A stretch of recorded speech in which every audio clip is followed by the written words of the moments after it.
Long before the stadium lights flare, someone is already there, waiting in the quiet pre-dawn chill. They teach more than just technique. They are building the foundation of a young athlete's character. It's a quiet sacrifice, giving up weekends and family time to invest deeply in someone else's future. They understand that a scoreboard doesn't define worth, and a loss is just a lesson in resilience. The ultimate victory isn't a trophy. It's seeing those players thrive long after the final whistle. They don't just train players, they build people. This is the heart of the coach.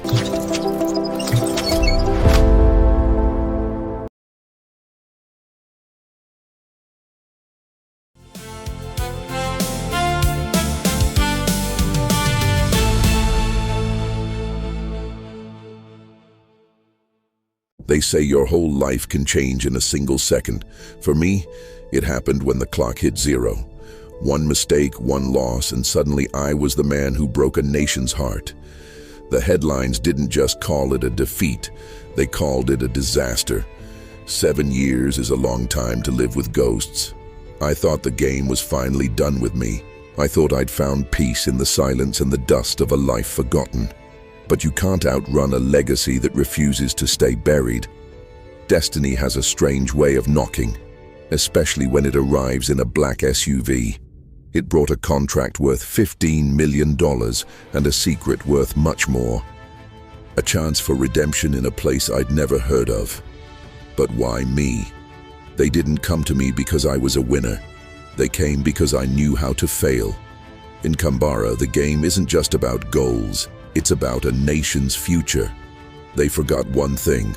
A man with nothing left to lose is the most dangerous man on the field.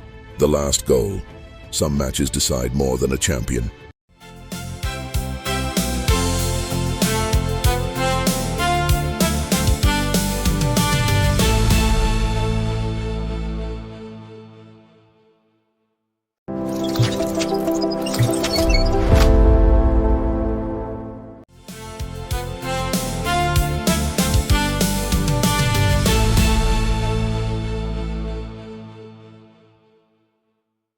Jack arrived in Africa with a vision of glory, but the landscape wasn't the only thing that was vast and intimidating.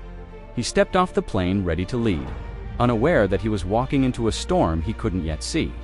The facility was world-class, a beacon of hope for a nation that lived and breathed football.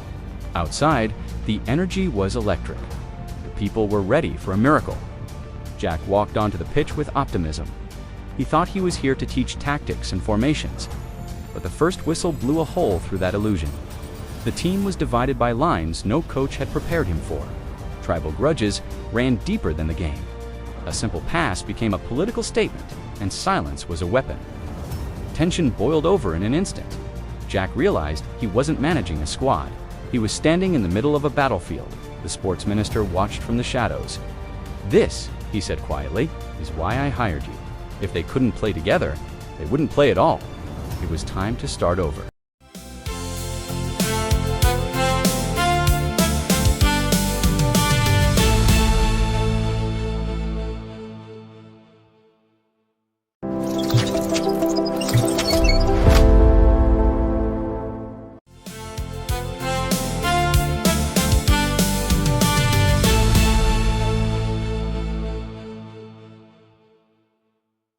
They expected superstars. They expected money.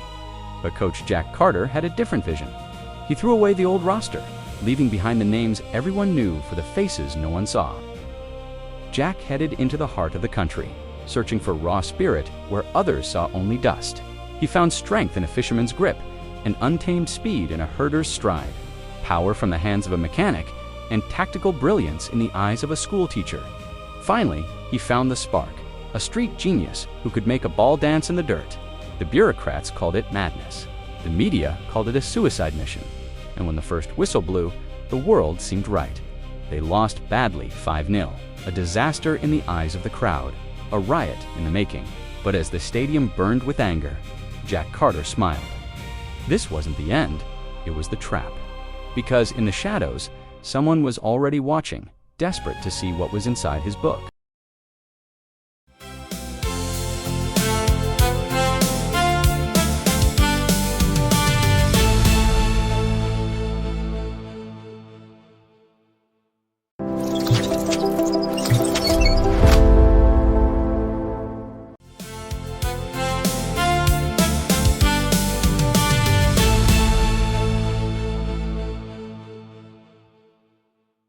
The tactical diagrams were leaked online.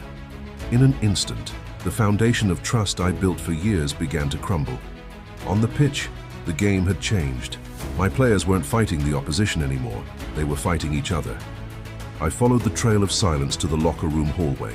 I found the captain there, his strength replaced by raw fear. He showed me a ghost, a digital military record.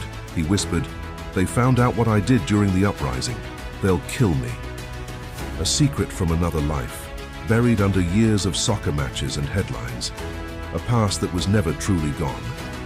He pleaded for a mercy I wasn't sure I could give.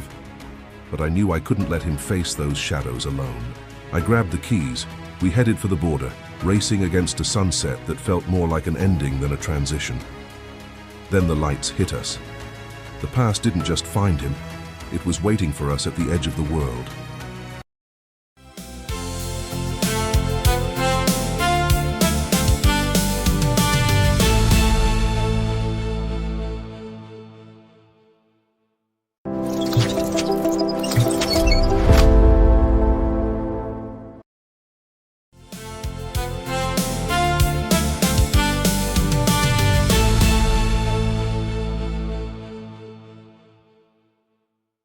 Redemption isn't found in a trophy, but in the silence between brothers.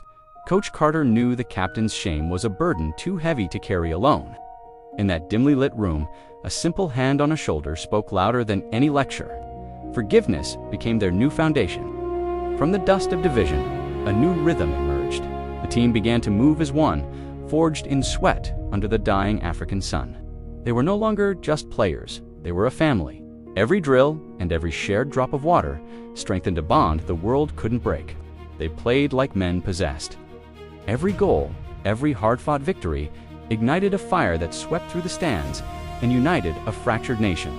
The scoreboard told the story of their rise, victory after victory, leading them toward a destiny no one thought possible.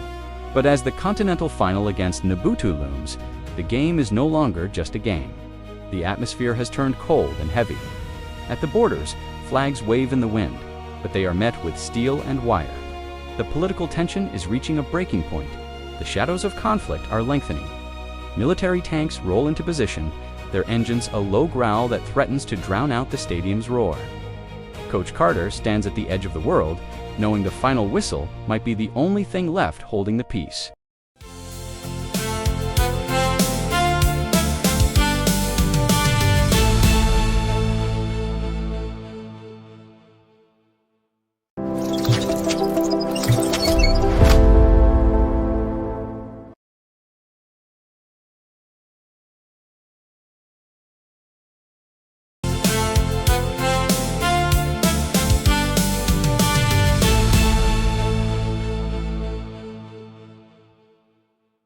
The Continental Final.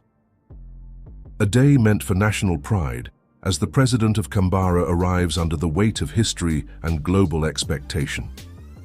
Outside the stadium, the city is a sea of celebration. Thousands dance in the streets, oblivious to the storm brewing in the shadows. But for Coach Jack Carter, a single anonymous text message shatters the peace. Do not let the VIPs attend the match. Behind closed doors, the sports minister confirms the unthinkable. A militant group has infiltrated the stadium, and they are already moving into position. Jack scans his team, searching for a ghost. A trusted staff member is missing from the sidelines, leaving a void where loyalty used to be. In the cold light of a desk lamp, the truth emerges. Security routes, stadium codes, and a name Jack never wanted to see on a traitor's list. Impossible. The face of the traitor is the one he trusted most. Now the real game begins, and the stakes are life or death.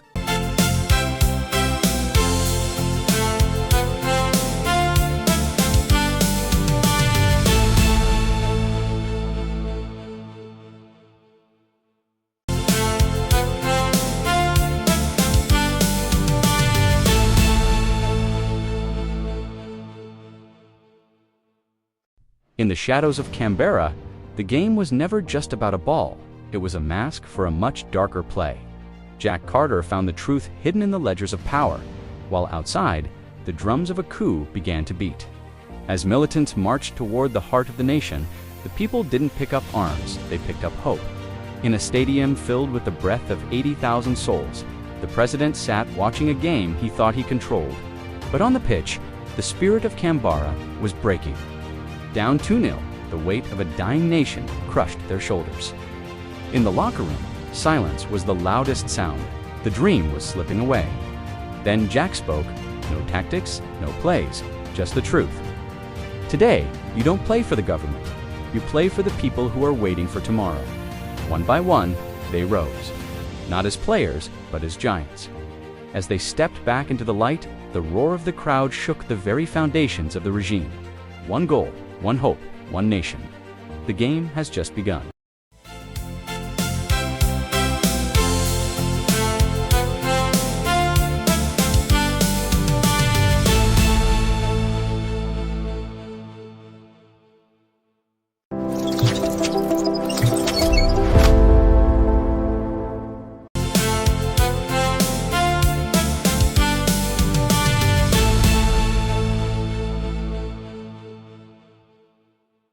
The atmosphere in the stadium is heavy, a pressure cooker of history.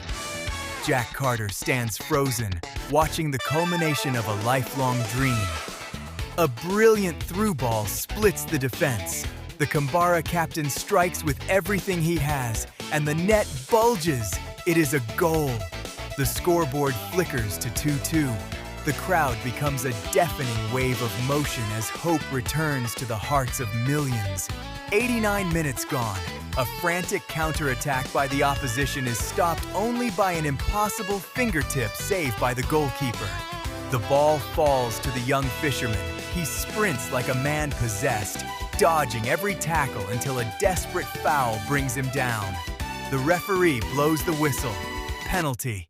The stadium holds its breath as Jack Carter points to the young hero to take the shot. Absolute silence falls over 80,000 spectators.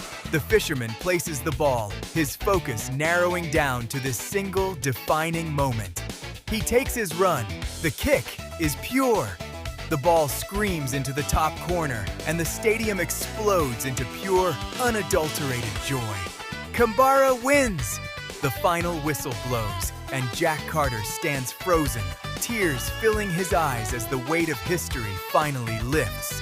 Then, a moment of unexpected grace.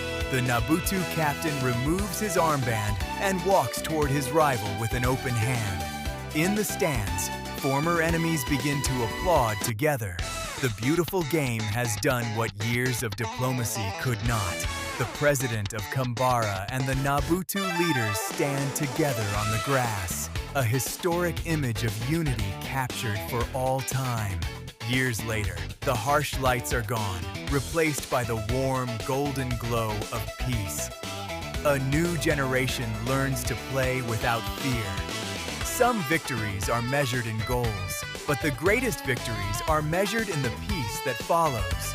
This is the legacy of the last goal.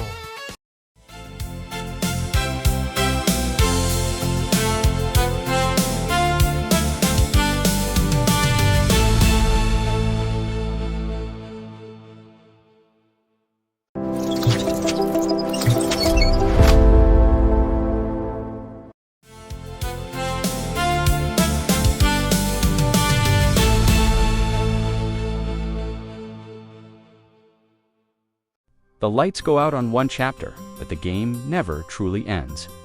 Jack Carter gave everything he had to the Canberra Stadium. He stood alone in the silence, hearing the echoes of a job well done.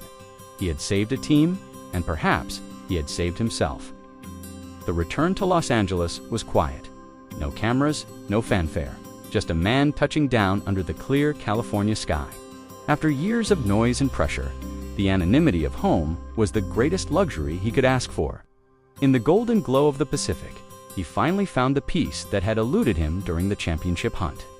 But the spirit of the game has a way of finding you, even on a rough, sandy field by the shore.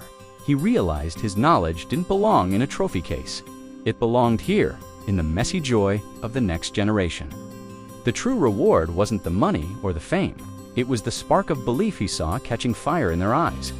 When the past called from across the ocean, he had only one piece of advice to give. Teach them what you've learned, because a coach's work is never done as long as there's a ball and a dream. A great coach doesn't just create champions, he creates people who finally believe they can become one.